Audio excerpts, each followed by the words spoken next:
బహుమతిలో భాగం. ఒకనాడు శ్రీకృష్ణదేవరాయలు తన రాజభవనంలో నృత్య ప్రదర్శన ఏర్పాటు చేశారు. ఆ సమయంలో అక్కడికి తెనాలి రామలింగడు వస్తే ఏదైనా సమస్య తెచ్చిపెడతాడని ఆలోచించారు. అందువల్ల ద్వారపాలకులతో తెనాలి రామలింగడిని అనుమతించకూడదని ఆజ్ఞాపించారు. రాజభవనంలో ఇవాళ ఒక నాట్యం ఉందే, నన్నెందుకు ఆహ్వానించలేదు?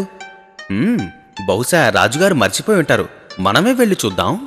రాజభవనానికి వచ్చిన రామలింగడిని ద్వారపాలకులు అడ్డగించారు. అయ్యా, మీరు లోనికి పోవడానికి వీలేదు. ఏం మాట్లాడుతున్నావు? నేనెవరో తెలీదా? నేను తెనాలి రామలింగాన్ని, రాజ్యసభలో విదూషకుణ్ణి. నేనెందుకు వెళ్ళకూడదు? మీరు తెలియకే? కానీ క్షమించండి, మిమ్మల్ని లోపలికి రానివ్వకూడదని రాజుగారి ఆజ్ఞ. లోపలికి ఎలా వెళ్ళాలి అని రామలింగడు ఆలోచించాడు. మహారాజు గారు నాకు ఎన్నో బహుమతులిస్తాను రా అన్నారు. నన్ను లోపలికి వదిలితే నాకు లభించే బహుమతులలో సగాన్ని నీకిస్తాను. ఏమంటావ్? సరేనా? రాజుగారు రామలింగడికి అనేక బహుమతులిచ్చేవారని రక్షక భటునికి తెలుసు. అందువల్ల పేరాస చెందాడు. మీరు లోపలికి వెళ్ళొచ్చు, కానీ ఒక్క మాట, రాజుగారు ఇచ్చే బహుమతుల్లో సగం తప్పకుండా నాకివ్వాలి. దిగులు పడకయ్యా, నువ్వు నన్ను లోపలికి వదిలితే రాజుగారిచ్చిన దానిలో తక్కిన సగం నీకిస్తాను.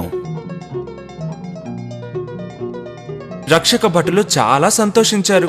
తెనాలి రామలింగడిని లోపలికి అనుమతించారు. లోపలికొచ్చిన రామలింగడు నాట్యం చేస్తున్నామని కర్రతో కొట్టనారంభించారు. రాజుగారికి విపరీతంగా కోపం వచ్చింది. ఆపురామా, ఎందుకిలా నాట్యాన్ని జరగనీయకుండా అడ్డుపడుతున్నావు? నిన్నెవరు లోనికి వదిలింది? ఎవరక్కడ?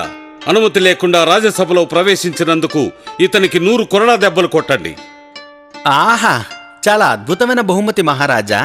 మీరు నాకిచ్చిన ఈ బహుమతిని నేను 2 రక్షక భటులకి చెరిసగం ఇస్తానని మాట ఇచ్చాను. అందువలన వారిద్దరికీ చెరో 50 దెబ్బలు ఇవ్వండి. జరిగిందంతా తెలుసుకున్న శ్రీకృష్ణదేవరాయలు గారు లంచం అడిగినందుకు ఆ 2 ద్వారపాలకుల్ని దండించారు. దీన్ని కనిపెట్టిన రామలింగడికి ఎన్నో బహుమతులిచ్చారు.